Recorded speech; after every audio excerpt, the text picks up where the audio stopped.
Mukunda jewellery హనుమకొండలోని అతిపెద్ద jewellery mart December 14న గొప్ప ప్రారంభం. Welcome to dream. It's me Anusha Kumal. ఇవాల్టి మన గెస్ట్ అడ్వకేట్ సుభాషిణి గారు ఉన్నారు. నమస్తే మేడం. నమస్తే. ఇప్పుడు ఎక్కడ చూసినా లేటెస్ట్ ట్రెండ్ బౌన్సర్స్. ఈ ప్రైవేట్ సెక్యూరిటీ ప్లేస్ ని రిప్లేస్ చేశారు. ఇంతకు ముందు అంటే గవర్నమెంట్ నుండి పర్మిషన్స్ తీసుకుని లేదంటే సెక్యూరిటీగా ఒక పర్సన్ ఇద్దరు పర్సన్స్ విఐపీస్ పెట్టుకునేవాళ్ళు. బట్ ఇప్పుడు ఈ రోజుల్లో ఓన్లీ హైదరాబాద్లోనే చూస్తే మనకి పబ్లో నుంచి ప్రైవేట్ ఫంక్షన్స్, ఈవెన్ బయట భరాత్ లాంటివి తీసినా కూడా అంటే ఎవరైతే కొంచెం పలుకుబడి ఉన్న వ్యక్తులు కానీ డబ్బున్న వ్యక్తులు కానీ అందరికీ అందుబాటులో ఉన్న ఈ బౌన్సర్స్ మొన్న మనం లేటెస్ట్ ఇష్యూ చూసాం. మోహన్ బాబు గారి ఇంటి దగ్గర మనోజ్ గారు ఒక 40 మందిని, అటు విష్ణు గారు ఒక 50 మందిని, ఆఖరికి మంచు లక్ష్మి గారు కూడా ఒక 15-20 మంది బౌన్సర్స్, లేడీ బౌన్సర్స్ కూడా తెచ్చుకున్న సిచ్యువేషన్ ఉందని మనం న్యూస్లో చదివాం. అసలు ఏంటి బౌన్సర్స్, వీళ్ళకి చట్టం నుంచి పర్మిషన్ ఉందా? ఈ ప్రైవేట్ సెక్యూరిటీని మనం ఎట్లా చూడాలి? ఎందుకంటే ఈ రోజు అల్లు అర్జున్ గారి అంశం తీసుకుందాం మనం. ఆ బౌన్సర్స్ అత్యుత్సాహంతో ఒక మహిళ చనిపోయిన పరిస్థితి, నేషనల్ అవార్డు గ్రహీత అంత పెద్ద స్టార్ అల్లు అర్జున్ గారు కూడా కేసులు ఫేస్ చేస్తున్న పరిస్థితి. మనం ఎట్లా చూడాలి వీళ్ళని? అంటే ఒక ప్రశ్నని మీరు బాగా అంటే గమనిస్తున్నారో తెలియదు కానీ, but you are trying to explain the people about what is what. I should appreciate you. ఎందుకంటే థాట్స్ అనేది చట్టము పబ్లిక్లో ఎలా వెళ్తుంది అని చెప్పడం అన్నది అది it's a very awareness camp లాగానే. సో మీరన్న పాయింట్లో గతంలో కూడా సెక్యూరిటీ పరంగా చాలా యాక్టర్స్కి ఉండే, గతంలో ఉన్నది ఇప్పటి నుంచో నడుస్తున్నది, ఈ ట్రెండ్ అనేది నడుస్తుంది. బట్ ఇప్పుడు ఏంటంటే ఒక డిసిప్లిన్ ట్రెండ్ లేదు. డిసిప్లిన్ అంటే ఈ వీళ్ళ యొక్క సెక్యూరిటీ వాళ్ళతోని అవతల ఉన్న సమాజంలో ఉన్న మనుషులని భయభ్రాంతికి గురి చేయొద్దు. That is one point they have to remember it. ఎవరికి ఏ సెక్యూరిటీ ఉన్నా నష్టం లేదు. గవర్నమెంట్ ఇచ్చే సెక్యూరిటీ ఏంటంటే వీళ్ళు అప్లికేషన్ పెట్టుకుంటే వీళ్ళు కొంత ఈ లైసెన్స్కి కూడా, పిస్టోల్స్కి కూడా ఏదన్నా కావాలంటే కూడా they have to pay to the government. It is not like ఈజీగా అంటే ఈజీ వేలో ఇవ్వరు. ఎందుకంటే థ్రెట్ ఉంది, పలానా చోట్ల వెళ్తే మాకు ఇబ్బందికరంగా ఉంది, మేము మెయింటైన్ చేయలేకపోతున్నాం లా అండ్ ఆర్డర్ని, మాకు ఇన్సెక్యూరిటీ అవుతుంది అన్న కారణాలు ఎన్నైనా కానీ చూపించినట్టయితే వాళ్ళు ఇన్వెస్టిగేషన్ చేసి పోలీసు వాళ్ళు then only they will provide the security. ఈజీగా ఇవ్వరు. లేకుంటే చాలా ఇదిగా రికమెండేషన్స్ చేసుకోనో లేకుంటే ఏదో విధంగా రావడం జరుగుతుంది. బట్ ఇప్పుడున్న మొన్న రీసెంట్ ఇష్యూలనైతే మోహన్ బాబు గారి ఇష్యూలనైతే చాలా అతి ఉత్సాహం అయిపోయింది. చాలా విధిగా అసలు వాళ్ళందరు కలిసి తలుచుకుంటే ఆ ఇన్సిడెంట్ జరగవలసిన అవసరం లేదు. ఎవరికి ఎంతమంది బౌన్సర్స్ ఉన్నా అది పెద్ద, that is not a very big deal. అందరము డిసిప్లిన్గా ఉందాము అని ఒక మాట అనుకుంటే ఎవరి జగలు వాళ్ళు ఉండేవాళ్ళు ఇంత పెద్ద ఇష్యూ అయ్యేది కాదు. వీళ్ళు ఆల్రెడీ అక్కడ మీరు ఒక ఇన్సిడెంట్ చూడండి, వీడియోని. ఇక్కడ నుంచి మనోజ్ గారు గేట్ కొడుతున్నారు, నా బిడ్డ ఉంది నేను తీసుకొని వెళ్ళాలి, ఆల్రెడీ ఒక వీడియో నడుస్తుంది. అంటే it is a planned position where they have taken the media also into consideration. ఆ తలుపు కొట్టే విధానంలో కానీ బిడ్డను తీసుకెళ్ళాలి, నా బిడ్డ ఉన్నదని ఒకవేళ అంతే అనిపిస్తే ఇప్పుడు మీరు వీళ్ళు కేసు పెట్టిండ్రు. అదే రీతిలో అంతకుముందు కూడా పోలీస్ వాళ్ళ యొక్క వాళ్ళతో కొంత మాట్లాడి, సార్ మీరు వచ్చేది ఉంటే మేము మా పాపని మేము తీసుకుంటాము అన్నది కూడా తీసుకోవచ్చు. ఇక్కడ వీళ్ళని 40 అంటే హీరోయిజాన్ని వ్యక్తపరచడం అన్నది మంచి పద్ధతి కాదు కదా. చాలా మందిని బ్యాక్ చేసుకొని మీరు ఒక ఇంటి మీద దాడికి వెళ్ళిన పరిస్థితికి వాళ్ళ కొడుకులు వాళ్ళ మరి అంటే మరి చెప్పే విధానాలు వేరే ఉన్నాయి కదా. తండ్రి ఒక స్టేట్మెంట్ ఇస్తుండ్రు, కొడుకు ఒక స్టేట్మెంట్ ఇస్తుండ్రు, బిడ్డ అయినా విష్ణు గారైనా ఒక్కొక్కరు ఒక్కొక్క తీరుగా స్టేట్మెంట్ ఇస్తుండ్రు. సరే అది దేనికైనా కానీ మ్యాచింగ్ అనేది వస్తే దాన్ని కొలాబరేటివ్గా తీసుకోవచ్చు. కానీ ఇప్పుడు వాళ్ళు ఏది చేసినా కానీ ఫ్యామిలీ మ్యాటర్ కాబట్టి వాళ్ళు ఎంతమంది అంటే సెక్యూరిటీ పరంగా పెట్టుకున్నా వీళ్ళు అంటే గవర్నమెంట్ నుంచి నేను అనుకోను అంత అంటే పర్మిషన్స్ తీసుకొని పెట్టుకున్నారని నేను అనుకోను.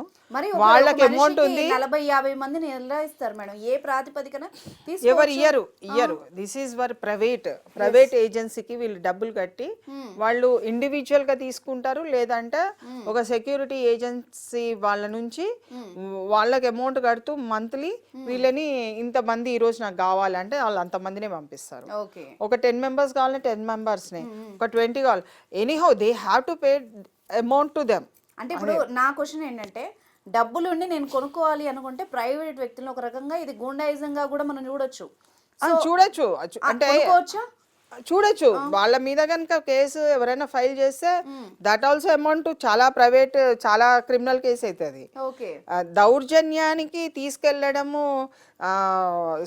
అన్సోషల్ ఎలిమెంట్స్ ని తీసుకెళ్లడం ఇంటి మీదకి అది పద్ధతి కాదు కదా.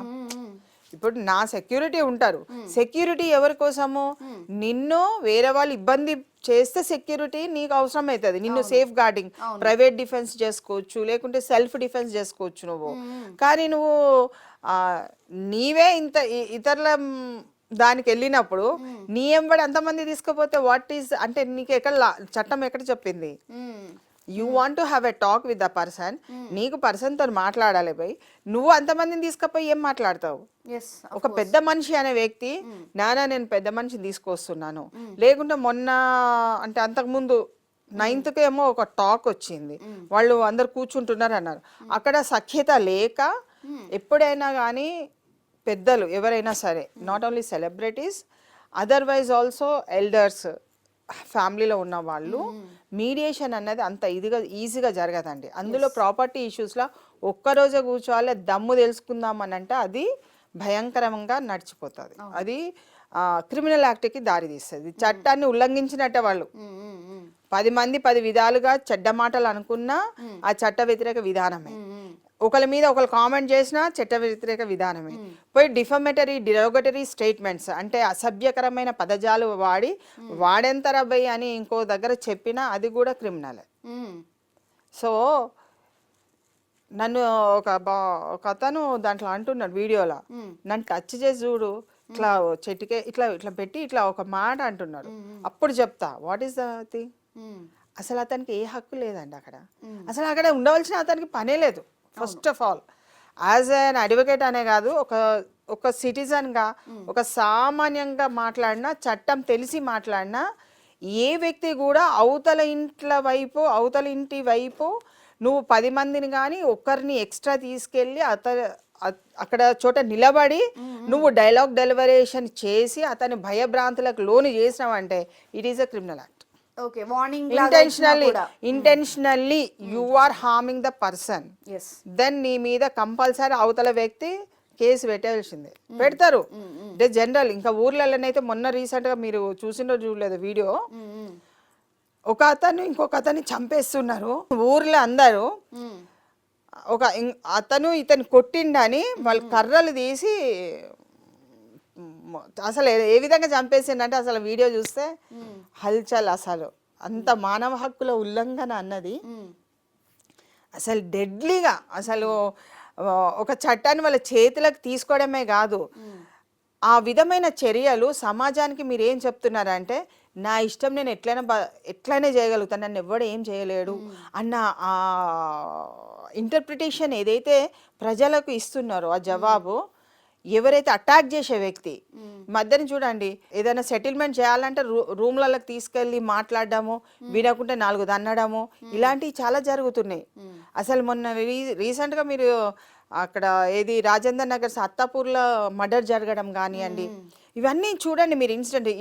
మా అడ్వకేట్స్ని ఒక ఇద్దరిని లేడీ వైఫ్ అండ్ హస్బెండ్ని చంపేసి అంటే అంటే మీకు ఏమనిపిస్తుంది? మీరు ఇప్పుడు గత కొన్ని సంవత్సరాల నుంచి ఒక 1-2 years నుంచి మీరు బాగా చూడండి, అన్ని వీడియోస్ వైరల్ అవుతున్నాయి. చంపినాయి, చంపించినాయి, చెప్పినాయి, మాట్లాడినాయి, అన్ని everything is criminal act. Okay, ఇక్కడ ఏం తెలుస్తుందంటే మనం బాగా అబ్జర్వేషన్ చేస్తే ఉన్నవాడు అంటే కొంచెము ఆర్థికంగా స్తోమత కావచ్చు, మాట స్తోమత కావచ్చు, భుజబలమే కావచ్చు, పలుకుబడి ఎస్ ఈ ఉన్న వ్యక్తులు నా పరపతిని నేను చూపిస్తా అని చిటికేసి ప్రజలకి భయభ్రాంతులు చేయించడానికి ఒక ప్రయత్నం జరుగుతుంది. సో దీన్ని మనం అందరం ఖండించవలసిన అవసరం ఉన్నది. ఖచ్చితంగా కాన్స్టిట్యూషన్ రాజ్యాంగంలో పీస్ హార్మోనీ అన్నది చాలా ఇంపార్టెంట్. అవును, నేను బ్రతకాలంటే కనీసం నా పెదవుల మీద చిరునవ్వు ఉండాలి. నేను బతకాలంటే నన్ను నువ్వు ఏడిపిస్తున్నావు అంటే ఒక క్రైమ్ జరుగుతుంది అనే ఉద్దేశం. నేను బతకలేకపోతున్నాను, ఓ వ్యక్తి పైసలు డబ్బులు తీసుకున్నాడు, లేకుంటే డబ్బులు ఇచ్చే వ్యక్తి కానీ ఇద్దరి మధ్య గొడవ జరుగుతుంది, శాంతపూరితంగా కూర్చునే వ్యవహారం ఉందా లేదా? ఆడొచ్చి నేను చంపడానికి ప్రయత్నం చేసిండు అనుకోండి, అమలాగడే క్రిమినల్ కేసు అట. ఇచ్చేదేమో వ్యవహారమేమో డబ్బులది, చేష్టాలేమో క్రిమినల్ చేష్టాలు. నువ్వు డబ్బులు ఇచ్చింది ముఖ్యం కాదు అక్కడ, నువ్వు క్రిమినల్ కేసులో ఇరుక్కున్నావా లేదా అని ముఖ్యము.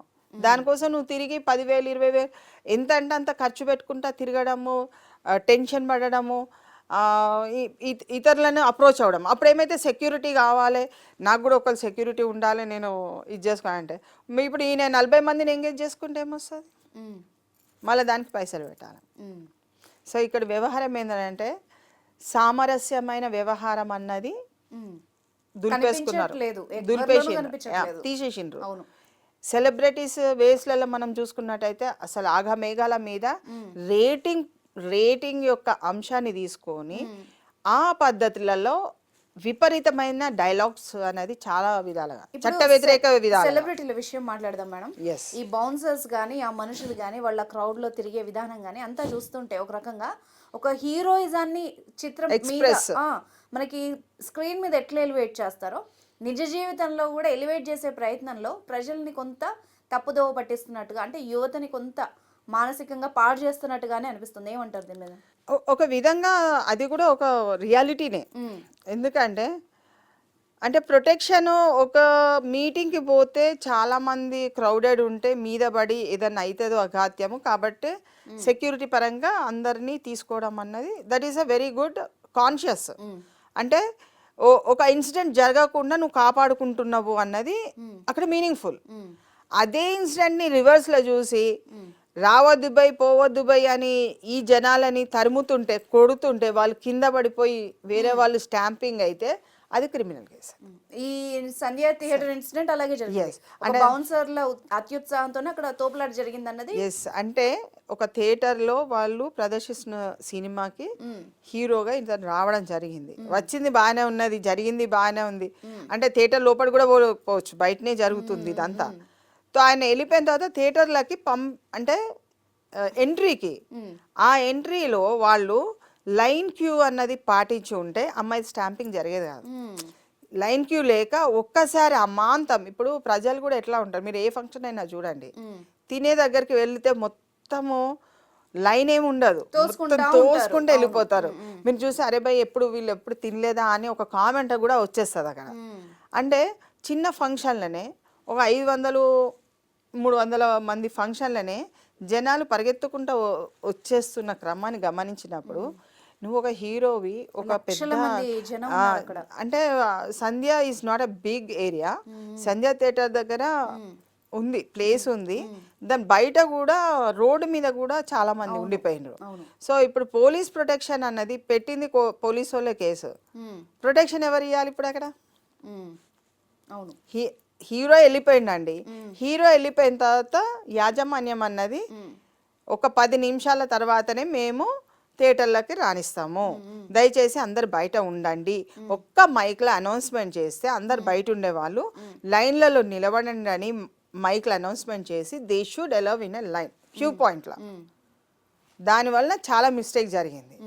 హీరో వచ్చి హీరోది అయిపోయింది, హీరో వెళ్ళిపోయిన తర్వాత ఈ ఇన్సిడెంట్ జరిగింది. అంటే మరి లేడీస్ ఎంతమంది ఉన్నారన్నది ఇక్కడ చాలా ముఖ్యము. అసలు లేడీస్ని అంతమంది మేల్ మెంబర్స్లల్లా లేడీస్ తక్కువ ఉన్నప్పుడు చూసే వాళ్ళు కూడా ఎవరైతే సెక్యూరిటీ గార్డ్స్ ఉన్నారో, అమ్మ లేడీస్ మీరు కొంచెం ముందుకు పక్కకు, పిల్లలు ఉన్నారు అందులో అంత పసిపిల్లవాడిని తీసుకురావద్దు కదండి. చాలా భయంకరంగా ఉన్న విశాలంగా ఉన్న ప్రదేశంలో తల్లిదండ్రుల రెస్పాన్సిబిలిటీ కూడా ఉంటుంది అక్కడ. See it is not like that నీకు హీరో ఇష్టమైతే హీరో ఇష్టమైందండి, పోయిండ్రు థియేటర్కి పోయిండ్రు, that is not a big deal. కానీ నువ్వు ప్రొటెక్షన్ చేయడంలో ఆ మహిళ తనని తను ప్రొటెక్షన్ చేసుకోలేక పిల్లవాడిని కూడా ప్రొటెక్షన్ చేయలేదు. అవును, అంతే కదా. అవును. ఇప్పుడు అక్కడ జరగవలసిన ఇన్సిడెంట్లో చిన్న చిన్న పొరపాట్లతోని ఒక ప్రాణాన్ని కోల్పోవడం అసలు అవసరం లేదు. వాస్తవానికి సంధ్య థియేటర్ మీరు చూస్తే చనిపోయేంత సీన్ కూడా ఉండదు. చిన్న చిన్న కరెక్షన్స్ చేసుకొని మంచిగా లైన్లలో పెట్టి ఒక నలుగురు హీరో వెళ్ళిపోయిందండి, హీరో వెళ్ళిపోయిన తర్వాత కూడా మీ సెక్యూరిటీ గార్డ్స్ ఉంటారు, క్యూ లైన్స్ 2 క్యూ లైన్స్ పెట్టినా అండి, అటొకటి ఇటొకటి పెడితే నీకు ఈజీగా పోతారు, ప్రాబ్లమే లేదు. అదేమంటే అడిగే వాళ్ళు లేరు అసలు. వాళ్ళకు ఏమైతుందిలే ఇంత జరుగుతుందా అని ఒక ఓవర్ కాన్ఫిడెన్స్ అన్నట్టు. పరీక్షకు ఓవర్ కాన్ఫిడెన్స్ చేసుకొని పోయి ఫెయిల్ అయ్యి వస్తారు చూడండి, అట్లున్నారు. ఇప్పుడు దీన్నే మనం హీరోయిజం లాగా చూద్దాం, అంటే హీరోకున్న పలుకుబడి లాగా చూద్దామా? ఎక్కువ మంది జనం వస్తేనే ఈ హీరో గొప్ప, లేకపోతే అలా చూద్దామా? అవసరం లేదు. ఇప్పుడు ఆయన వాళ్ళకేంటి పబ్లిసిటీ చేసుకోవడం అన్నది ప్రొడక్షన్ యూనిట్ యొక్క తాపత్రయము. నా ఫిలిం ఎప్పుడైనా ఇప్పుడు తీసే వ్యక్తి ఎప్పుడు కూడా నా ఫిలిమే గెలవాలని చూసుకుంటాడు, నా ఫిలింలో నేను మంచోడిని అని చెప్పాలని చూసుకుంటాడు. థియేటర్ లో చూసే జనాలు లెక్క పెట్టుకోవచ్చు కదా, ఈ పబ్లిసిటీ అంతా ఎందుకు, ఈ క్రౌడ్ అంటే దీన్నే కదా ట్రెండింగ్ తీసుకురావడానికి పబ్లిక్ ని. ఇప్పుడు పబ్లిక్ యొక్క అత్యుత్సాహం కానివ్వండి, హీరో అత్యుత్సాహం కానివ్వండి, ప్రొడక్షన్ యూనిట్ అత్యుత్సాహం కానీ అందరి అత్యుత్సాహం ఆమె ప్రాణాలు తీసింది. యాక్చువల్గా నీకు ప్రికాషనరీ మెజర్స్ తీసుకుంటే లక్షల మందితో మీటింగ్లు జరుగుతున్నాయి, పొలిటికల్ మీటింగ్లు జరుగుతున్నాయి. ఇక్కడ ప్యారడైస్ గ్రౌండ్లో ఎంత పెద్ద మీటింగ్, లక్షల మంది మీటింగ్స్ జరుగుతాయి. మరి ఎవరు చనిపోరే అక్కడ? కేవలం తీసుకోవాల్సిన జాగ్రత్తలే అండి. డిసిప్లిన్ కమిటీ అనేది ఒకటి ఉంటుంది, ఆడ మార్కింగ్ కమిటీ పెట్టుకోవాలి. ఆ కమిటీతోని every picture unit should have the committee పెట్టుకొని చేసుకోవాలి. ఎవరి కోసం అండి? నీకు పైసలు వస్తాయి, కట్టేది నేను, నా ప్రాణం తీసుకునేది నేను, అంతకంటే ఎక్కువ లేదు కదా. వాళ్ళు ఏందనంటే ఓవర్ కాన్ఫిడెన్స్ తోని ఏమైతుందిలే అన్న ఉద్దేశంతో పక్కకు పెట్టిండ్రు. ఇప్పుడు ప్రాణం పోయింది, ఇప్పుడు అరెస్ట్ అయింది ఎవరు? ఇప్పుడు ఈ కేసు కాకపోయింటే ఆలోచించే వాళ్ళు అంటారా? ఆలోచించారు, ఆలోచన ఉండదు. ఎందుకంటే whenever there is an incident happening, ఆ రోజు కొంచెం సేపు మీడియా కానీ అక్కడ కొంచెం చెప్పుకోవడము, మళ్ళీ నెక్స్ట్ ఇంకో పిక్చర్ వస్తే మళ్ళీ అలాగే వెళ్ళిపోతుంది. మరి అదే బాహుబలిలా జరిగిందా అని అంటే బాహుబలిలా జరగలేదు. మరి ఇంతమంది ఇన్ని విధాలుగా ఇన్ని వందల రోజులు చూసినా కానీ ఎక్కడ కూడా ఒక ఇన్సిడెంట్ జరగలేదు. కొంత స్టెప్స్ ఇప్పుడు ప్రొడ్యూసర్స్ ఎక్కువ స్టెప్స్ తీసుకోవాలి.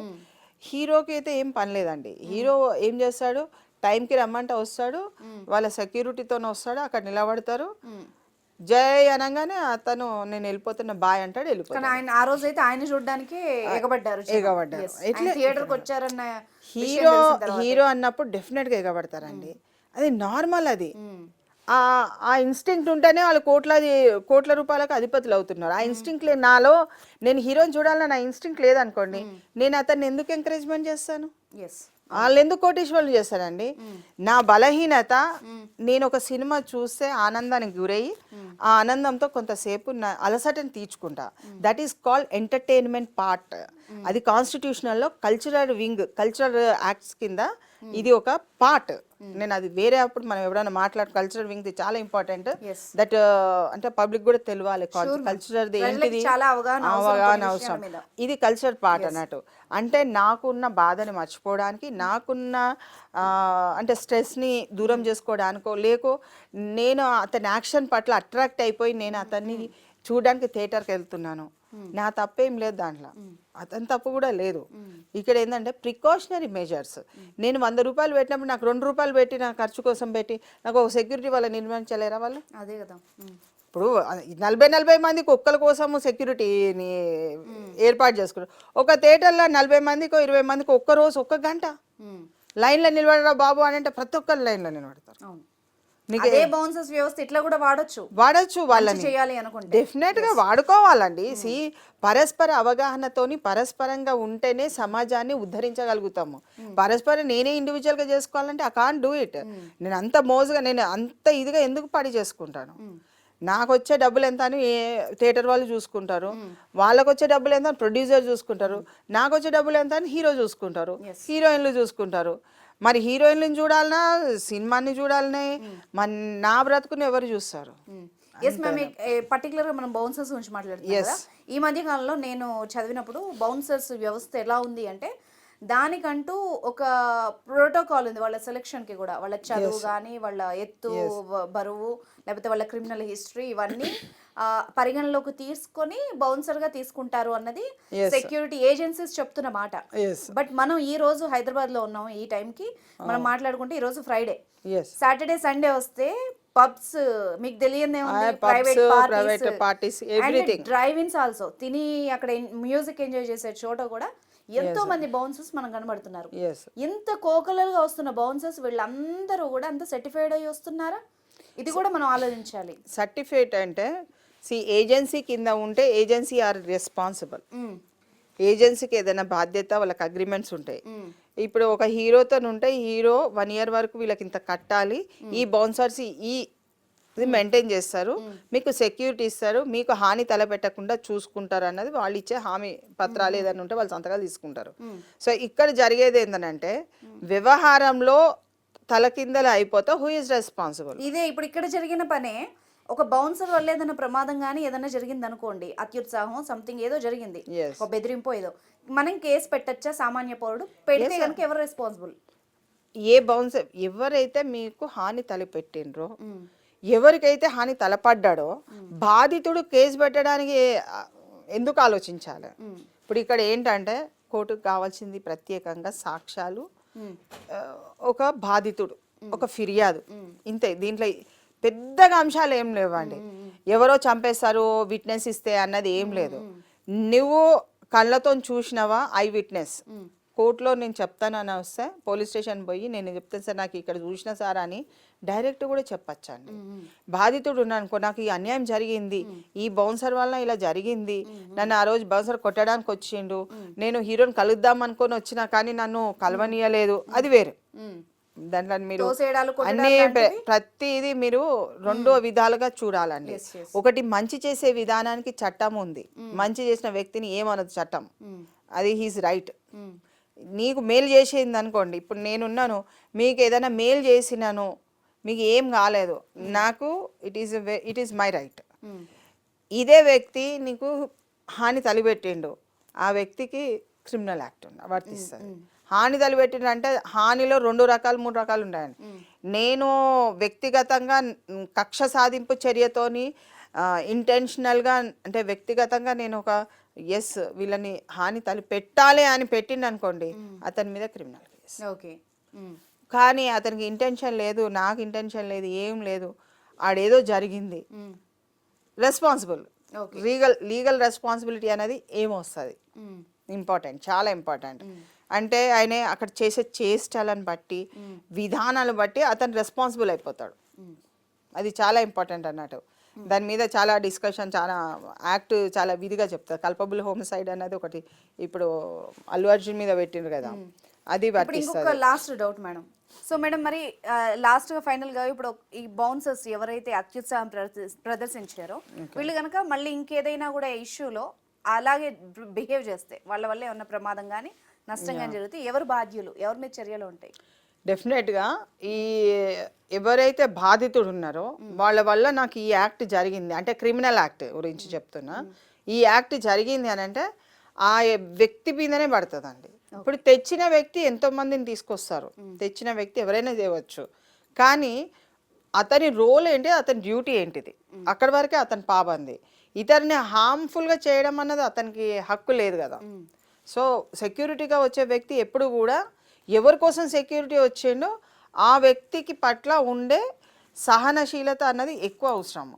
అతి ఉత్సాహంతో జరగండి తోసేస్తే అతని కింద పడి, లేకుంటే ఇంకోళ్ళని తోసేస్తే ఇంకోళ్ళ కింద పడి ఇంజూరీ అయిపోతే ఇతని మీదనే పడుతుంది. సో ఎవరైనా సరే కేసులు పెట్టుకోవడానికి వాళ్ళ ఇష్టం, మనం కేసులు పెట్టడం చెప్పడం కాదండి, చట్టానికి లోబడే మనం ఉండాలి.